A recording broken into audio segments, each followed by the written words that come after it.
right, we're live. What's up, gentlemen? Welcome to Big Blue Beards, our live weekly, supposed to be during Thursday Night Football show, but since there is no Thursday Night Football, and who the fuck wants to watch that anyway, unless the Giants are playing on Thanksgiving, welcome to the show. I want to open this up real quick before I introduce my beautiful bearded brethren about what we're doing with this show.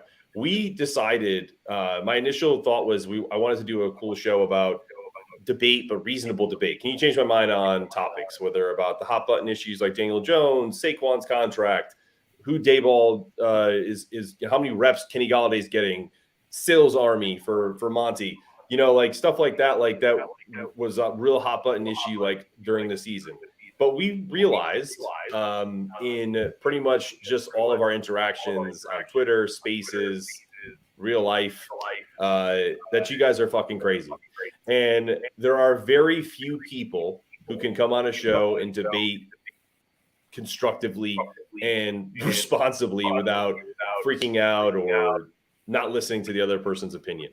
So we decided to evolve this into what this show will become going forward. So Can You Change My Mind will probably be a segment at some point in the future, but I'm going to hand it off to my man Sarge to discuss a little bit further and go into some more specifics. Sergeant? So, Smooth, how are we? Monty, how we doing? So, as of right now, what we're going to do is this. Since everybody likes to blow up on the Twitterverse, and hell, I may even dip into Giants Facebook and Reddit here or there. What we want is you, our loyal listeners and viewers and interactions on Twitter, send us the wildest takes you can find. You can send it to the DMs for Big Blue Beards, the Twitter account.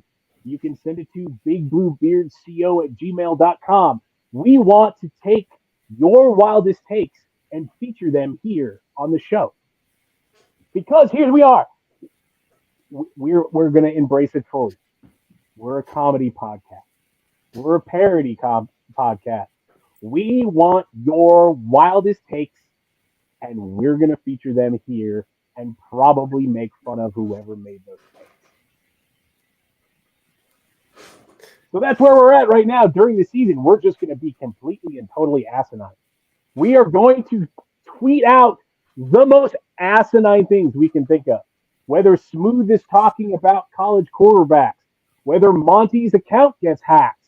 We're going to talk about all of the crazy stuff that happens in Giants Twitterverse and probably some of the NFL as well. Because things are getting crazy. Kyler Murray's upset about Patrick Peterson. There's lots of stuff going on, and we're going to make fun of all of it.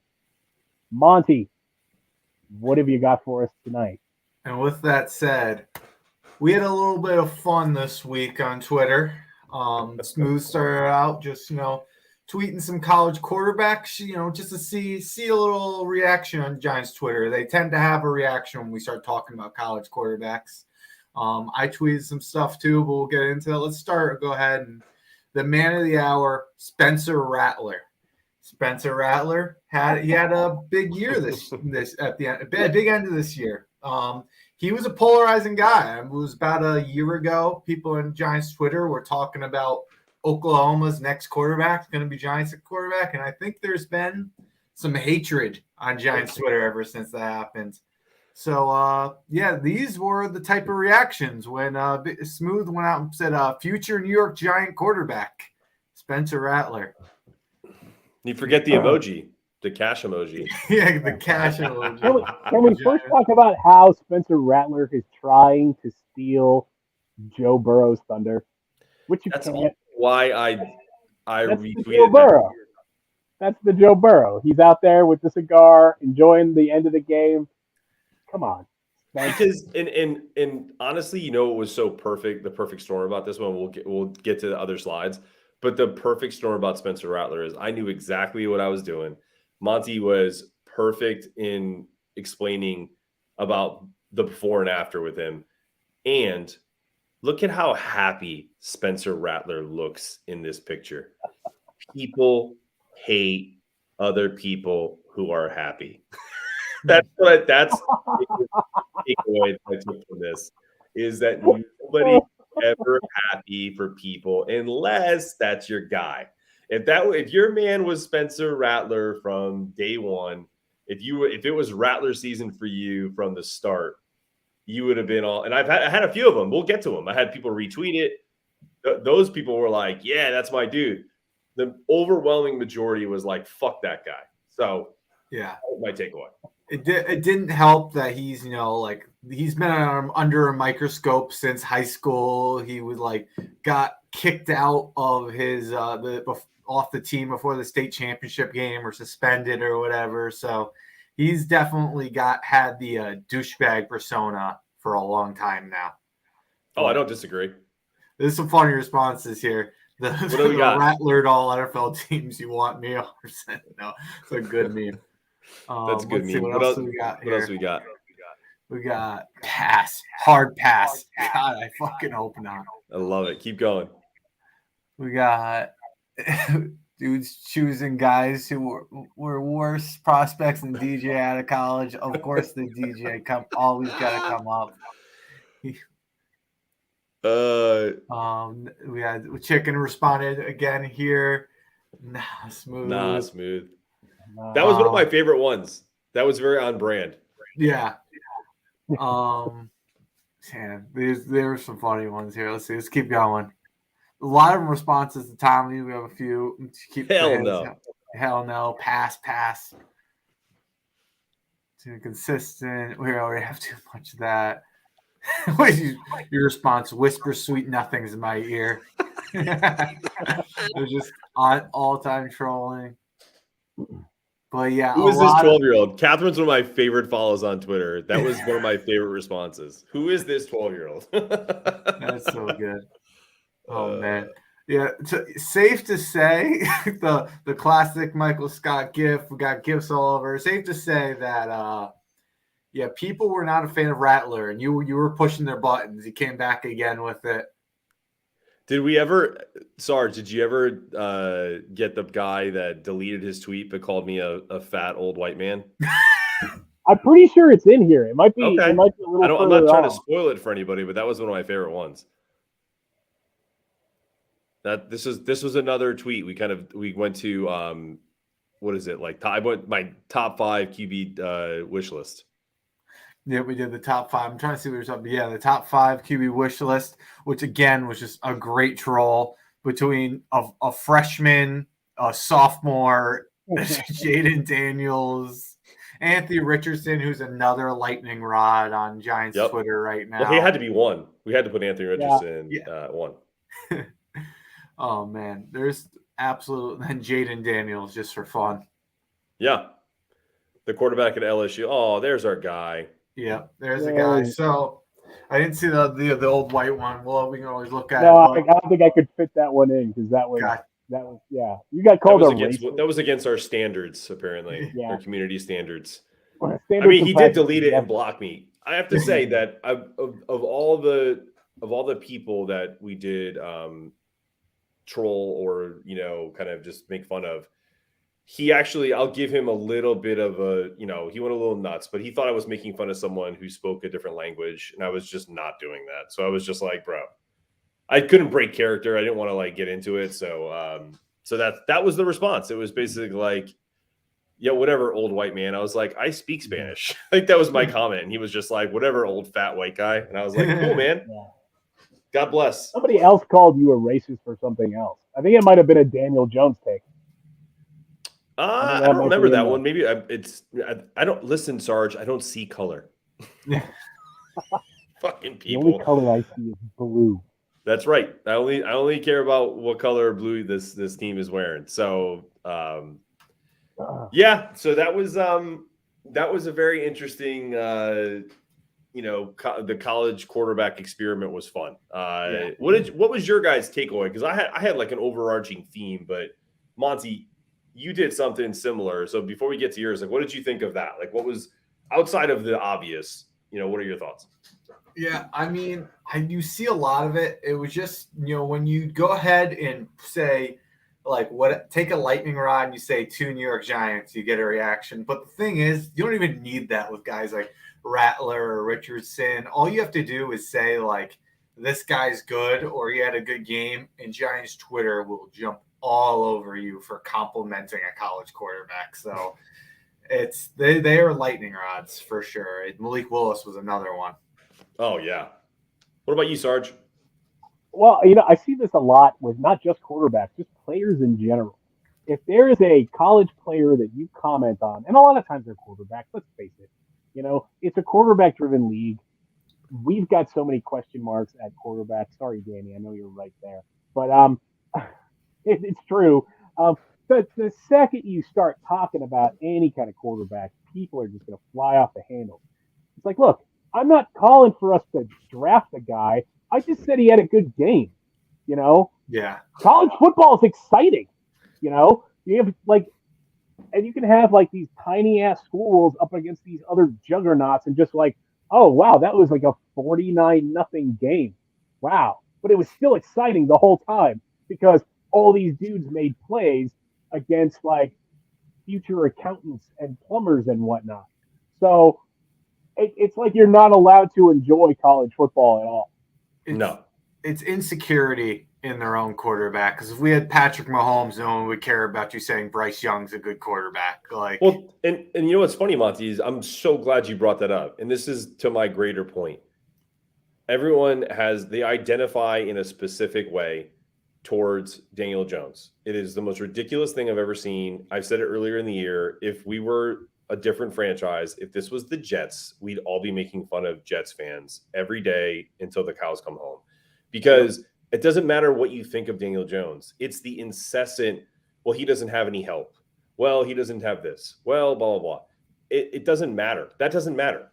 And people still get upset when no one criticizes a guy like Patrick Mahomes. Oh, you mean the guy who's won an MVP, a Super Bowl, and has played incredible football since he stepped on the field? Has he had a better infrastructure? Yes. Doesn't matter. Like, why do you think the national media is going to compare Daniel Jones to Patrick Mahomes? People have literally said that and been serious. That's where it gets silly. And that's where, again, I look at it this way. It is very similar to the way people associate, like, if you don't like someone's political party, you can't be friends with them. Like, that's a ridiculous take. That is the most ridiculous take ever. And we do that now in these spaces in places on Twitter. It's like, oh, he's a Daniel Jones guy. He's never going to listen to you. Mm-hmm. Or no, he wants to scrap it all and start over with Anthony Richardson. He doesn't fucking know football. Right? Haven't you seen these takes? Yeah, and a lot of them are really just everyone's kind of more in the center, and everyone kind of sees both sides, but there is just this dividing area where you're on pro Daniel Jones or you're against Daniel Jones, and people that's who you are on Twitter, and that's all it comes down to for a lot of people. Well, Sarge, I'm going to kick it to you because we have a segment that we want to introduce. Go ahead. Yeah, we got to finish Monty's segment because that's right. I apologize. How dare I? Yeah. So we were talking about Daniel Jones, and immediately you want to change the subject. Monty, please, would you continue, please, Monty? Of course, sorry. So to that subject we were talking about, there was a social experiment I talked to the guys about that I've been wanting to run for a while, and just to see how much 4 words could do on Twitter. One tweet: is Daniel Jones good? Daniel Jones is good? Daniel Jones is bad. And that's it. And no context, no replying, nothing. Just see how people on Twitter react. So, first one we have, Daniel Jones is good. Immediately Sal chimes in, Monty has been hacked. Shout out to Sal. It doesn't believe that I would say Daniel Jones is good. But, I mean, that's not the end of it. People were hyped about it. We got Tommy, the ultimate Daniel Jones guy, best QB in the NFL gift, Daniel Jones. We got it all over, people arguing in it. the Maj picked up. He says social experiment. He knew. Some people picked up on it. Antonio, former guest on the show, blink twice if you need my help. Well, that one was good. I didn't like many because I tried to like stay out of it. That was one I did like. That one cracked me up. And we have my favorite. We have the Mad Max. That's bait. That's bait. They knew. Some people had them. That's where a lot of them were under. Daniel Jones is good. That's where a lot of people called it. Where that they saw the other tweet and they came back to him. This from my boy Aiden here. That's one cracked me up. The Always Sunny reference. I'm gonna play both sides. So I always win. Hey, shout out to Sal in the chat, man. Yes, Sal. There he is, Sal. How sweet of you. What's up? What's going on, Sal? Sal responded to the bad one at one point. We'll still get to that. And somebody called out that I had the good tweet and got him because he didn't see the social experiment at first. Oh, I love Sal. All right. Let's see. Great. Let's see. All right. It's a trap. Like I said. Yep, that's a good one. Yang. Some people listened to a response. They knew. But some people weren't happy with it. Some people said very debatable. A lot of people said, I got on both sides. You know ball. I got that one, and Daniel Jones is bad, and Daniel Jones is good. You don't know ball. Clearly. At what? At question mark. Let's see. Oh, God. Yeah, we got there's a lot of arguing going on in my mentions for the last couple of days. And then there was Daniel Jones is bad. And again, another person thinks I got hacked. Monty, is this actually you? So I guess I haven't put enough of a strong opinion on either side because I think I get hacked if I make a decisive statement on Daniel Jones either way. I love it. I absolutely love it. Let's see what we got. And here it is. Here the boy Sal. Monty knows, and I know. Yeah, and then Brendan posted the other tweet underneath them and tried to get him on that. Let's see. Tried to out us. Yeah, I was like, "Damn it, Brendan! We're trying to hide that." This one had a ton of arguments. The backup QB versus top 10, the cherry pick stats, the Dak comparison.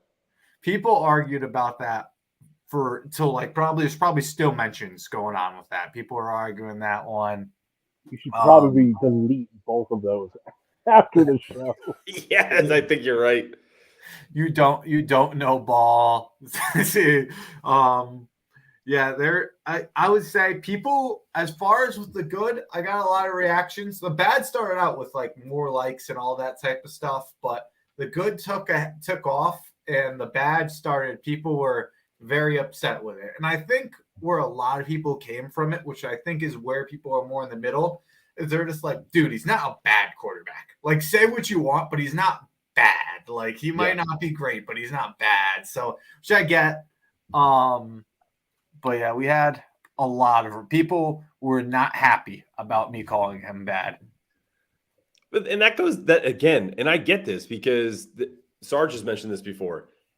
Giants are like our family, man. Like, we can make fun of them, but anybody else, like people freak out. And like, so that's why I'm curious why people got at you about the bad, because it's like, like if you're making fun of your brother, that's your brother. You know what I mean? Like that, if a Cowboys fan starts calling Daniel Jones bad, then fuck that shit. That's just something that we, that's kind of fandom one-on-one. But yeah, people don't like it. And even like I would say, and I get it, like I just tweeted it on like a random day, like a Monday, 4 days after we played. That's a little different. But even if you're like Daniel Jones throws a pick and you say that like this guy sucks, like people will still get mad at you on Twitter about it. It's like I'm allowed to be mad. You just threw an interception. We're gonna lose this game because of it. Totally. Let's see. What's the Maury Povich one? That's a great one. Maury said that's a lie. You are correct, sir. There's so many replies to this thing. I love it. We're back to the shit that I posted. Oh, we're back. This is more Daniel Jones takes. See, that's where it evolved to. Like, and because Sunday was like, no, we didn't have football. Shout out Nikki. on in the tweet in the chat in the tweet. Tweet. She hosted Giants Rush this past Tuesday, I believe, with Spartan Mike. So shout out Nikki. Thanks for checking us out. Really appreciate it. I'll say Twitter is the worst. I don't think it was in there. I'll say there's one that was good. The fun got me as a David Sills guy. They were like, and I was like, all right, we talked. Like, I'm not going to respond to any. Can't respond. Then one guy was like almost as bad as Daniel Jones or David Sills falling on his face and losing us the game. Like, God damn it! I saw that one. Sit here and eat it. I saw that one. My favorite when I just decided to do the Mike White over Daniel Jones, because I knew that would fucking light a fire under Giants Twitter. I just had enough of it. It just made me laugh. And what was it? The Goodfellas reference, the laughing Ray Liotta, R.I.P. Yeah. Always a classic. See, there's a boy Sal again. Yep. According to logic, a big chunk of the Giants fan base want Mike White to get. Oh, do you think he's worth $30 million or over? And that's the thing with the Daniel Jones conversation that people just seem to not understand is like if the conversation was, do you want Daniel Jones back at Tyrod Taylor money to like see what he's at like as like an upside bridge quarterback? There'd be nobody who's like. There would not nobody, but there'd be almost no one who is like, no, just get rid of him. I'm done with looking at his stupid face or whatever. People like, no, like he knows the system. We don't know we're gonna pick late. That's a good thing. And then I'm not saying that's the only, but it goes there to like paying him $40 million, and then there's everything in between, and there's a certain number for everybody where they're gonna say, I'm out. Everyone has their number where I'm out. Yeah. I'm sure all three of us have different numbers where we're at. We had one earlier where somebody broke down a 4-year contract paying Daniel Jones like $50 million, like 40 guaranteed. It's like, whoa. Yeah. And that years and guaranteed. That's it's so much. It's just like the way I keep saying it. It's a cost benefit analysis, but that's not how Twitter looks at it. It's you're a Daniel Jones guy, you're not a Daniel Jones guy, and that's it. There's no don't bring logic into this debate. How dare you? You're a truther or you're a hater. Either or. Oh man. Oh, all right. So this was the one, Smooth, that you were talking about. That when we started talking about this, I found this one and I showed it to you, and you're like, "This is exactly the statement right here." Is the being on Giants Twitter and seeing tweets supporting and or trashing Daniel Jones reminds me of the feeling I get in my stomach when I unexpectedly learn about someone's political views and just me reading out of pocket takes, and I'm like, oh my. Yeah. Perfect. Yeah. At Luke Sweeney's Big Luke. Shout out to you, bro. That was you crystallized what I was telling these guys in the chat this weekend. It was like really finding gold. We struck gold with that one. Absolutely. And Monty, I think we got one more. Oh, here we go. I can't defend everything. Then you don't feel about go to war. To tell anyone to eat a dick. Hold on. I want to read this one because the responses of this one cracked me up so hard. And I believe it was Tap Saxon or Jackson that did this. Was like, if the Giants had busted on Darnold and then again on Zach Wilson, fans on this app would rapidly defend the busted picks because they were from the far right position or from the right position. And all Tap said was, the Giants did what? Because the guy, he's using a blackjack term, but not a lot of people know that. So busted was very. I literally knew exactly where he was going with that, and I got a big kick out.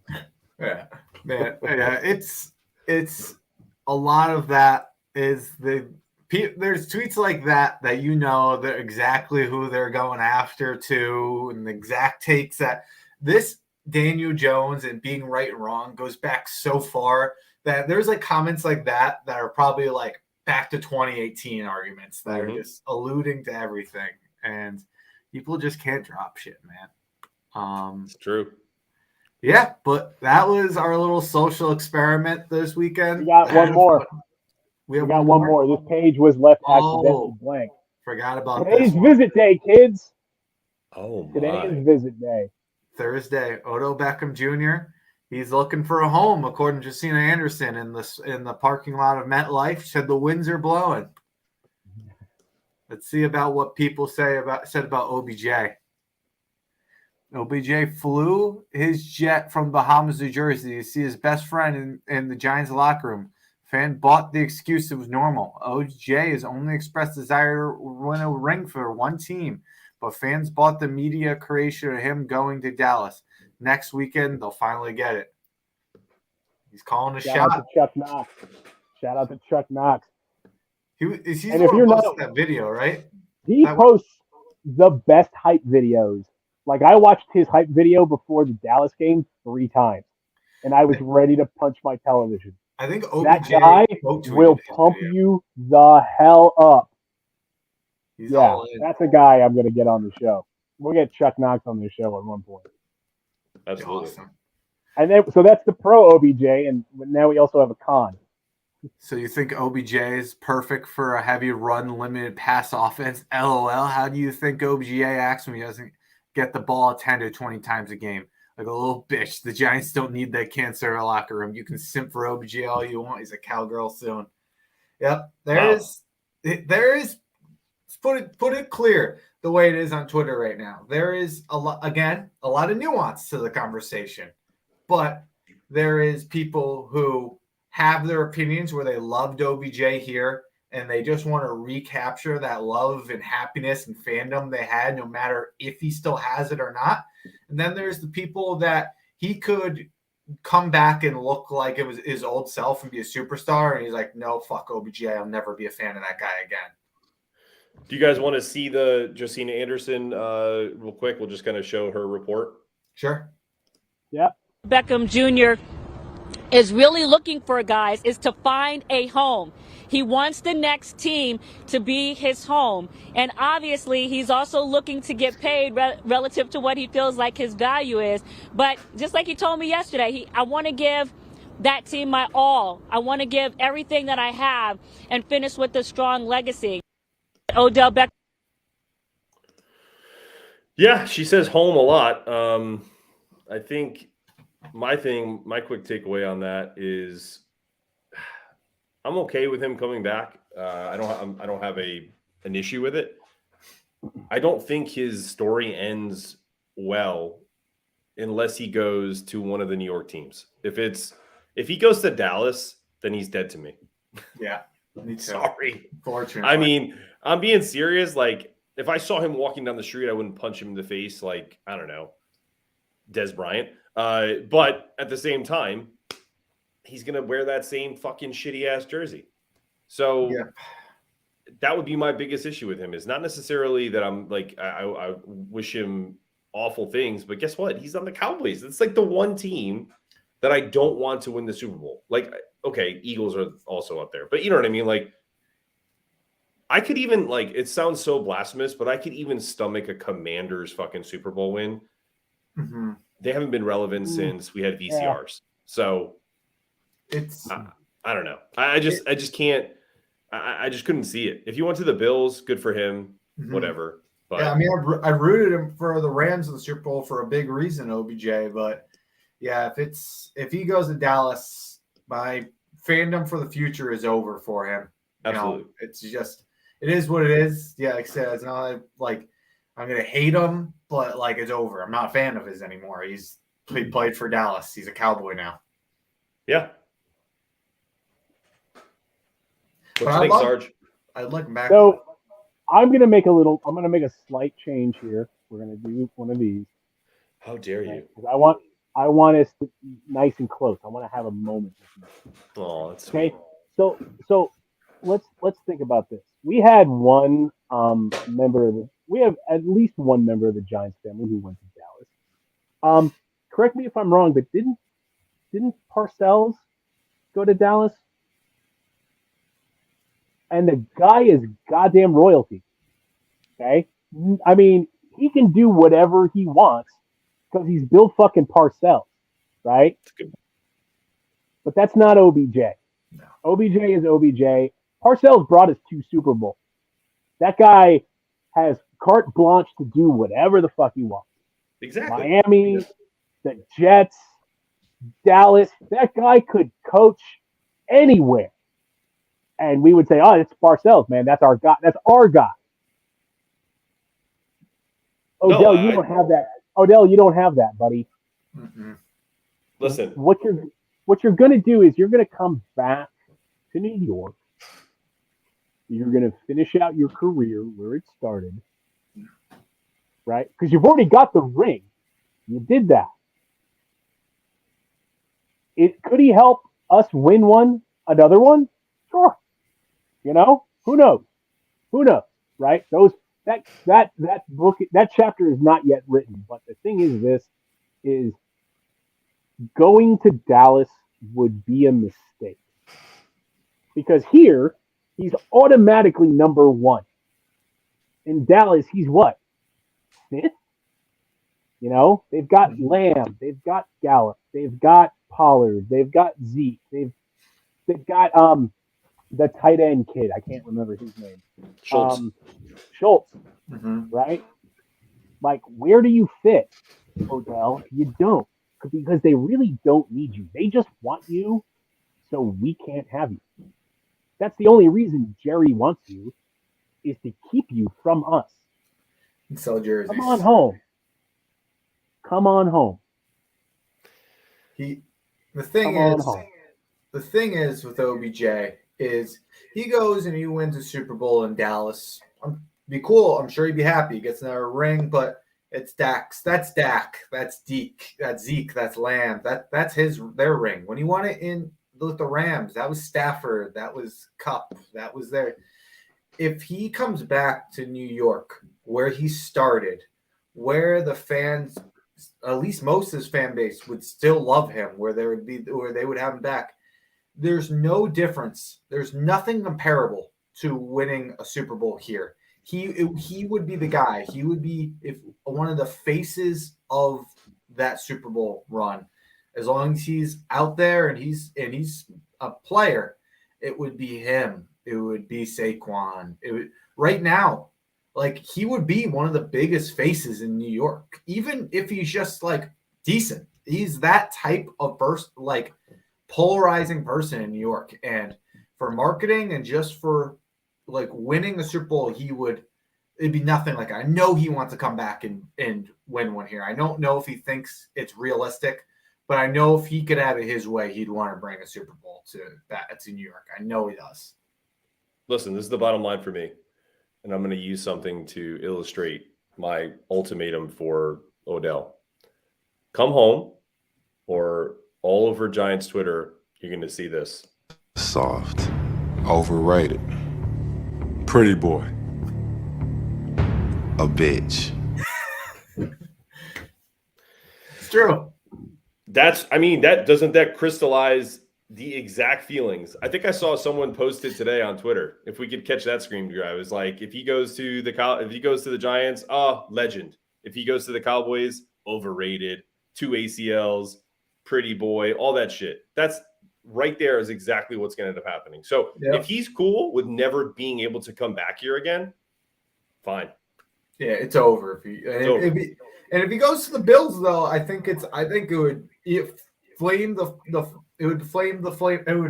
the flames higher. It would be. I agree. It would be like, unless it's like a 3-4 year deal, then it's over. He's there for the rest of his career. But if he just finishes out the year there, people are gonna be like, oh, there's the Buffalo connection. Like he still might come home this year. I think a 1 year at the Bills would be even more likely he comes home than right now. I don't necessarily know if he'll do it. It would take a multiple year. If he ends up signing a short rest of the season with the Bills, that would be interesting. Agree. All right, Sarge. All right. So we are a couple days away from our next game, and everyone's already calling it the game of the year, right? Because this is pretty much a linchpin in the Giants' playoff hopes. So we're talking playoffs. I'm raising the stakes right now. If this is a poker game, I'm shoving my chips to the middle of the table. I'm raising the ante. Anybody wants in, get in. Anybody wants out, get out. Okay? This team is going to the playoffs. Thad?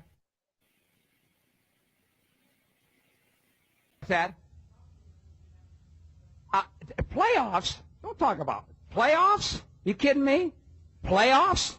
I just hope we can win a game. Thad? So the question is, are you playoffs or are you playoffs? So, Monty, let's go to you. Are you pushing all your chips in the table? This team's going to the playoffs, or are you? I just hope we win a game. Playoffs? I'm pushing my chips into the table. We are too close. We started off too hot to let a couple injuries and dropping a couple of games stop us. We control our own destiny. We have Washington, who is probably our number one competitor right now for one of these playoff spots. We play them twice. We own Washington. Daniel Jones owns Washington. We need to go ahead, beat Washington twice. That will, I think, in a scenario that we beat Washington twice, I think that's a scenario we can make it with 9 wins. And I would still like to try to beat Indianapolis or something in 10 and make it sure. But if those two are against Washington, I think that's the type of situation where we get into the playoffs even with 9 wins. And I think those 2 games, Daniel Jones, the one team he's owned his whole career, Washington, whatever you call them at that time, is we are going playoffs, chips in the table. What about you, Smooth? Yeah, so I think you guys remember this from a long time ago. As optimistic as I may be at times, I am a big proponent in the reverse jinx. So I am a playoffs guy right now. I just hope we win a game, because not only do I not feel comfortable with this team from an offensive perspective, the defense has been not great. I know we just played the Cowboys. I think they've obviously had issues in their secondary, and we can go into all those points. That's not what we're going to do here. My biggest thing is, I think what we if we're going to make the playoffs, we have to find a way, and there could be a sneaky way where we don't sweep Washington, where we still get in, and I'll tell you about it, which is at the end of the year, if Philly continues to win and they don't need that last game, they could sit most of their players and we could win that last game and sneak into the playoffs.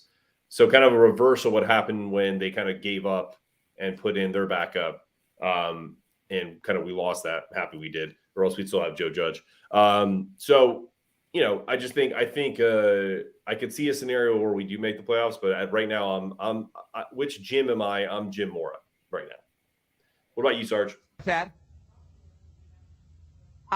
Playoffs? Don't talk about it. Playoffs? You kidding me? Playoffs? I just hope we can win a game. That's me. That's you right now. I'm with Monty, man. I'm pushing my chips on the table, and I'll tell you why, right? I've got some stats, and this is not super stat heavy, but I got a couple. So, in his career, Daniel Jones is 4-1 against Washington. Okay? He has a passer rating of 100.4 with 1,150 yards, 9 touchdowns, and 3 interceptions in 5 games. Danny owns them. And here's the other thing. I want the playoffs locked up before week 18. Because here's the thing.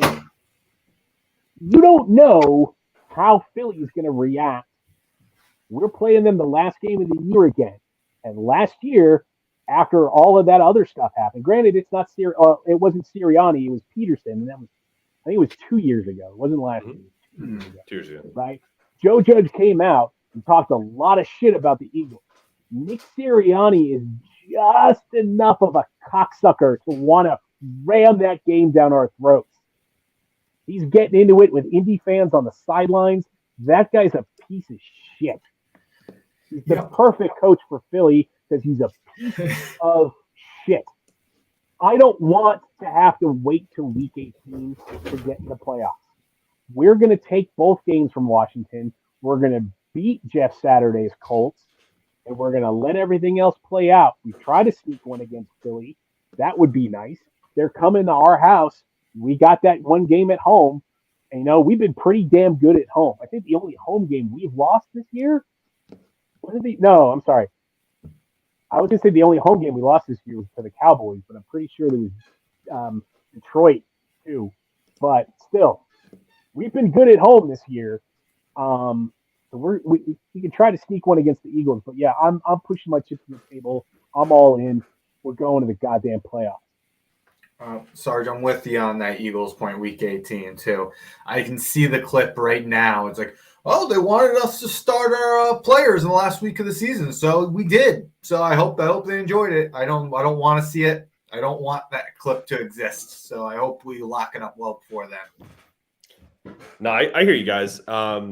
Before we move on to anything, I have to mention, because I know this segment was about two former coaches, two of which are deceased, so RIP. But I also wanted to share a couple of fun tirades that I remember, and we'll go through a couple here really quick, and we'll react. That's why we took the damn field. Now, if you want to crown them, then crown their ass. But they are who we thought they were, and we let them off the hook. I love it. And last one. This is a very underrated and obscure. No cheating. If you're still on with us, I think we have one or two people cry. Tell me who you think this is. This is one of my favorite coaching tirades of all time. I told our players, you need to be more like a dog. We don't need a bunch of cats in here looking in the mirror. I look good. I got my extra bands on. I got my other shoes on. Be a dog. Oh, that's a great clip. One of my favorites of all time. Be a dog.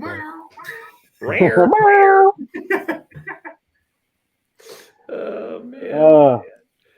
Okay, I repeat. Odell, do not make this you. Soft. Overrated.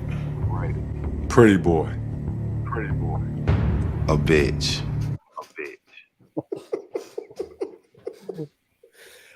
Odell, I'm talking to you, dude. I know this fan base. We literally just spent 45 minutes talking about how fucking crazy they are. They're going to call you soft and a bitch and overrated and a pretty boy. Oh, was you want to just go to Dallas and dance? I guarantee it. I could just see it. Don't do it. Cross them off your list. Flip a coin, Buffalo, New York. That's it. That's the only decision. Yeah, Twitter was not around the last time OBJ was here. I'm pretty sure. So not this version. Yeah, no, we're a lot more vocal of a fan base. And we're all completely batshit crazy. I don't disagree. I don't want to see it happen, but they're going to come for you, and that's not going to look good. Yeah, I tried to find it while we were. I didn't upload a clip. We'll have to do it next time during Eagles week. And I hate to do it because he's one of my favorite characters in movie history. But Nick Sirianni just looks like Ray Liotta in Goodfellas on a coke bender. Like, there's a great gif of when he does a line of coke and just like rips it and like is like, and his eyes are just red in the face. And literally every time you zoom into Nick Sirianni on the sidelines, I'm just like, there he is. There he is. He's looking for helicopters above Lincoln Financial Field, and he's a fucking psycho. You want to see helicopters? I'll show you helicopters. I'll show you helicopters. But all right, well, listen, we're not done yet. No, I like this flow has been great, guys. I think we were supposed to have a guest on today. No big deal. We obviously have the three of us to entertain folks. I think he might have gotten distracted. May have. Thursday night is actually a pretty good game so far. Don't tell anybody. Don't say anything. No, so what I was going to say is I really do feel like I'd love to hear something neutral from this fan base, right? And I was talking to you guys about this, and when next time we do have a guest on, I want to talk to them about who are your top 5 Giants of all time.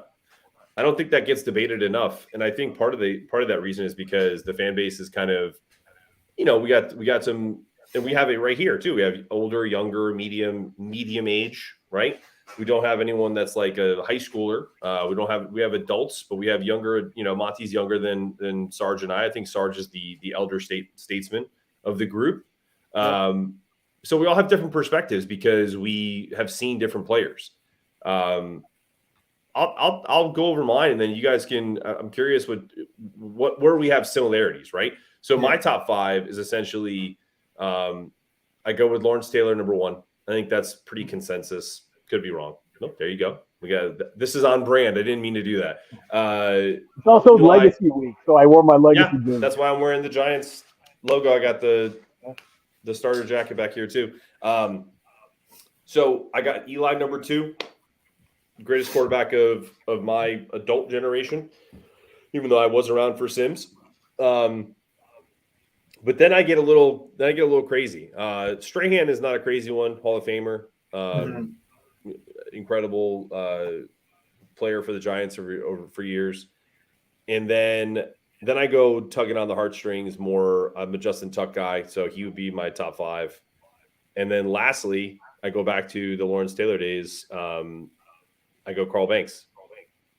You can tell what our history has shown. Like, I am such more of a defensive guy than I've ever been an offensive guy. So I have 4 guys over the years from their defense versus, offensive players. Eli is my only offensive player in the top 5. What do you think, Sarge? So I was trying to think of because there's a couple guys that you kind of have to like not mention, because they're in everybody's top 5. Like, how can Eli not be in your top 5? The guy won a Super Bowl, was the MVP of both games, right? So I'm going to go a little different. I'm going to nix a couple of guys who are automatically in everyone's top 5. I kind of don't want to pick any of the guys from Smooth's top 5 because obviously I'm wearing an LT jersey and the Strahan jersey in the closet, but I'm not going to mention those guys. Okay. Otis Anderson. Juice. Okay. Jumbo Elliott. Ooh. Mark Bavaro. Solid. Jeremy Shockey. Nick fucking Gates. Nick Gates. Nick Gates. I sent this tweet out today, and I'm going to keep banging this drum, man. Everybody's been talking about Saquon for comeback play of the year, and I understand that he was out. He missed some games last year, and he came back, and he's looking great. Nick fucking Gates. 7 surgeries to repair his broken leg, and he's out there like he hasn't missed a step. The guy is an animal. The guy should be our starting center for the rest of the season, and he should be comeback player of the year. Yeah, I like it. That's who deserves that. Nick fucking Gates. Yeah, I mean, Alex Smith got it. I'm going to throw this out to Giants Twitter later at some point, and maybe we can clip this. We all know that the full name of the team is the New York Football Giants. Okay? I want to take the football out and put another fun F word in. We're the New York fucking Giants.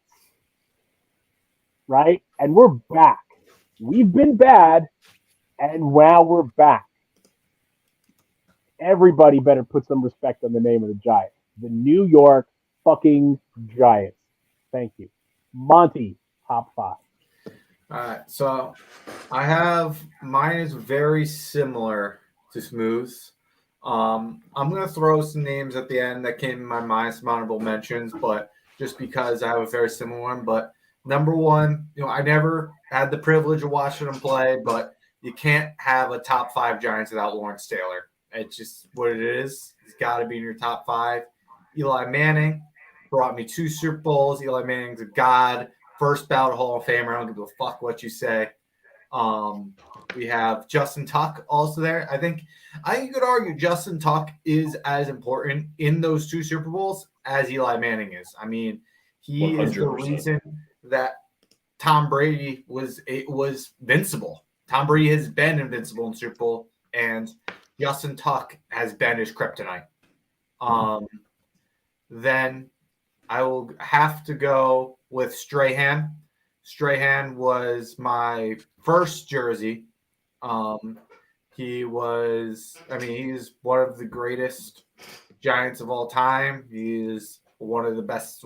He's a Hall of Fame defensive player, a pass rusher, and he's bigger in life. So, I mean, he is just a big personality. You gotta love Strahan. The Gap.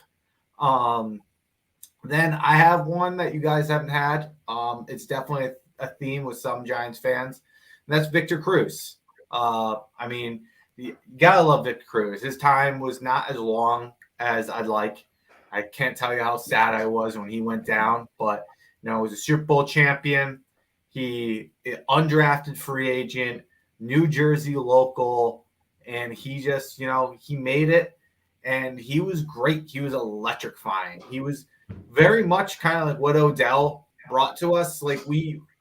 Victor Cruz was the first time we really kind of saw an electrifying wide receiver like that. He was different. He could take a play 99 yards like he did against the Jets. He was special. He was fun to watch. He was just a fan favorite. Salsa, all that. And I was honorable mention. Sarge, you mentioned Jeremy Shockey. Only reason he really didn't make it was because there's a big reason we won the Super Bowl is when he got hurt and Eli felt like his confidence went up. So I left him off for that reason, but I loved Shockey at the time. I had 3 different Shockey jerseys as a kid, a blue one, a white one, and a red one. So I loved Shockey. He was my first favorite player. I'm trying to think. Yeah, I mean, that was really the one honorable mention I really want to get in there. There's other guys I could add. There's the Jacobs of the world. There's Hakeem Nicks. Yeah. Hakeem Nicks was one of my favorites as well. Odell, but that didn't end so great, but he was fun. So yeah, that's probably my top 5 though. Hakeem the Dream was definitely up there for me too. Yeah. I remember my buddy is still a producer, but he was kind of more on the field, and he was talking about he was doing a piece on Hakeem Nicks when he was at Carolina, and about his hands.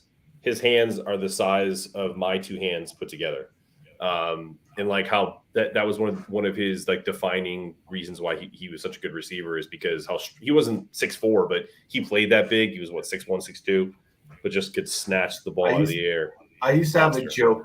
With all my friends about I feel like every Giants fan, whenever they talked about Hakeem Nicks when he was on the teams, his hands though, everybody would be like, yeah. Did you know his gloves are custom made? Yeah.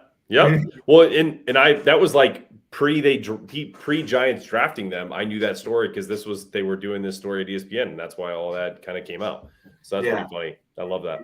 He was great. I said it when we were the year when Devontae Smith and Jalen Waddle and stuff like that.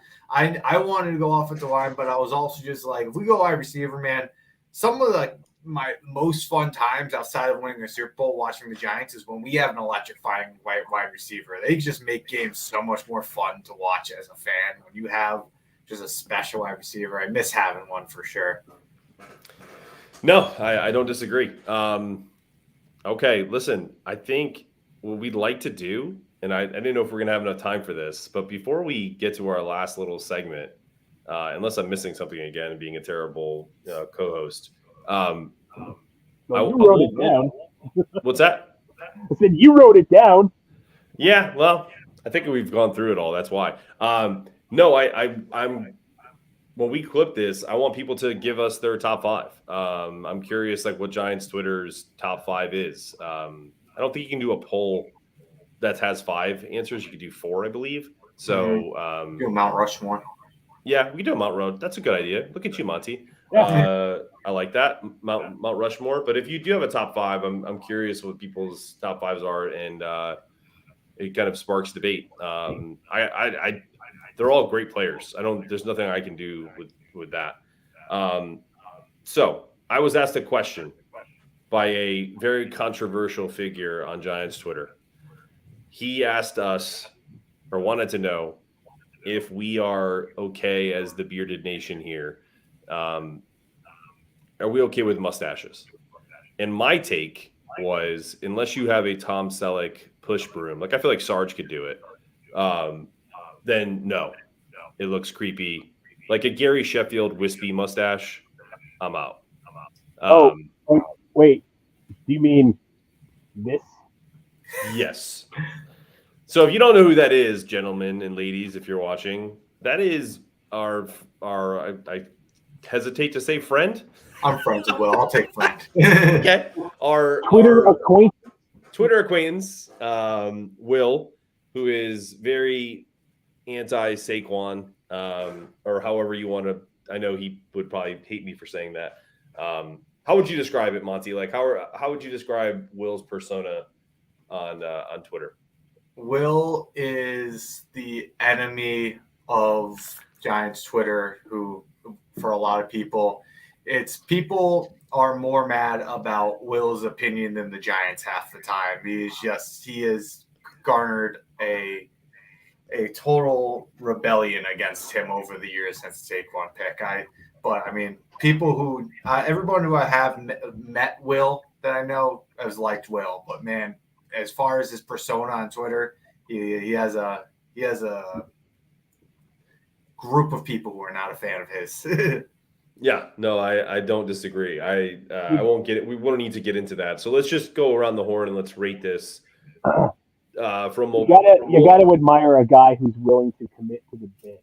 Yes, that's true. That's a great way to put it. Scale of 1 to 10. 1 being he should never do this again, or 10 being it's a solid mustache. What do you got, Sarge? So you have the biggest beard, so you get to go first. We've got Will and Kip from Napoleon Dynamite, and then I've also got Will and Justin Long from Tusk. And on a scale of let's say on a scale from 1 to 10, with 10 being Tom Selleck, Will is a -4. We should probably wow the caterpillar off of his face, because the comb over isn't doing him any favors, man. The comb over is definitely, like, we're looking at very much Kip status here. So this is not a strong look, and I did not want to sully the good name of Tom Selleck and put the two of them next to each other. Yeah, that would not be okay. So, no. They'd kick us off. They'd kick us off StreamYard if you. Yeah, they would. If you put Tom Selleck up there. Yeah. Monty, your thoughts? I feel like the first thing I think of when I see that picture is like uncle. Like I feel like he's like Uncle Will to somebody. Like he's got the nice shaggy with like the mustache. And I'll throw Will 6. I think he grows a full mustache, and mustaches are tough. I feel like it's hard to pull a mustache off, and he's got a full one, but it's a tough one. It's a tough one to pull off. Oh man, I'm not. Yeah, he's just not. He just doesn't have the full compliment, and I would say it's the reason why I don't think mustaches are good. Are a good look anyway, unless they're done ironically. Like if this was a thank you for taking that off, by the way. I couldn't look at it anymore. No, I don't want to. Yeah. I think it's like a 3 out of 10. Definitely not something that I would do. I did it once and I'll find it for us and I'll put it up at some point. I did it once a couple years back when Stranger Things was going. And my wife and I were Hopper and Nancy from Stranger Things, and I have gotten that ask about if I am David Harbour in the past, so I leaned into it, and I was quite a bit heftier. So that was it was a good look, and it looked terrible. I remember wearing it to work, And people were like, "What are you doing?" I was like, "Oh, I'm in costume." And they were like, "Oh shit, that's right, it's Halloween." That's how bad it was. It was literally Halloween, and people were like, "Gross. What happened to you? What the fuck did you do?" What did you do? It's true. It's such a gross look. I mean, I'm sorry. Will, here's the thing, buddy, and you and I have interacted before on Twitter, and you and I are kind of okay with each other because they stay away from the Saquon stuff and the Gettleman stuff. Don't do it to yourself, man. You're gonna look like you're gonna end up on a watch list. Like Hanson is just waiting to invite you to sit down and have a lemonade or something. Why are you here with the wine crew? It's bad, man. It's bad. Just stop. Go all the way or nothing at all. It was not Top Gun like. I'll say that. Let's just put it this way. This is I feel like this is Will. It's like this is him in a nutshell. It's like, oh, you think that I haven't been ridiculous enough, then I'll do this. What's this? That's Will in a nutshell. Like, oh, we lost him. That's how disgusted I was at that mustache. But that's Will in a nutshell. Like, just watch this. Like, I'll just say something else. And he is the epitome of our social experiment, but he does it all the time. Will does not. I'm sure he does, but he does not keep tweets that I keep in my drafts. Will just is like throws them out there and sees what Giants Twitter has to say about him. And off they go. Braver man than I do not like dealing with. That's why I try to stay civil on it. I can just get into arguments and I'll just keep going. Like I try not to get into that because I know I'll just end up arguing with people for 6 hours. For sure. Well, listen, guys, I think we're coming to an end here. I know we're trying to keep it to an hour, so we're just a little bit over. Sarge, you got any final thoughts and a prediction, and we'll go around the horn? Washington. Yeah, we got Washington coming up on Sunday. We're getting a bunch of our injured players back, so things are looking up. I'm going to say Giants 32, Washington 23. Okay. Monty. Man, I mean, Giants have owned Washington. I'll keep saying it. We've owned Washington. We need this game. We've been sliding. We need to take this game as serious as can. We have had a 10-day break, get some people healthy. We're getting some people back. It was almost like I almost prefer the 10-day break to the bye week because the bye week's almost like too long without playing. That's like the perfect amount to get a little extra rest, but also, not be too long off from football. So I feel good. I really hope we can get this game back because we need it desperately. I said I was going to keep going with the 30s, but I think I'm starting to give up on the 30s. So I'm going to go 24-14 Giants. Wow. 10-point win, huh? 10-point win. Okay. So I got one co-host with over 30 points. Hasn't happened since the Reagan administration. Okay. And we have another co-host that thinks we're going to win by more than one score. All right. I like first 2 possession win. You guys are definitely the Jim Fossils of this group. I am the Jim Mora. I think we are going to lose this game, unfortunately. Close, like we always do. 24-23 Commanders. I think that fucker Heineken 0 is going to drive them down the end of the game, and that kicker that looks like a linebacker is going to kick like a 50-yard field goal to win it. 24-23. I'm a little worried about Heineke. I'll say that somebody said the best analogy for Heineke that I've heard. It's like he's not the most talented player. He's one of the less talented quarterbacks in the league, But when he goes out there, he plays like if he loses that game, they're gonna take him out back and put him down. Like he plays like his life depends on it. And but he's just not good. But man, he balls. He goes as hard as he can, and it's worrisome when you play It's him.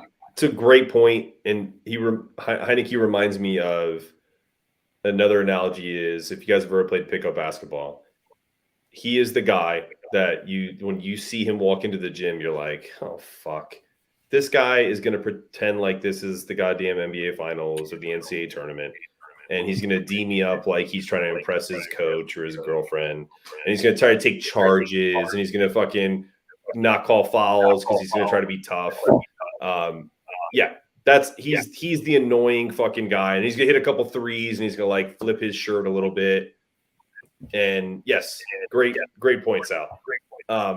So yeah, that's what worries me about him. It's the Johnny drama,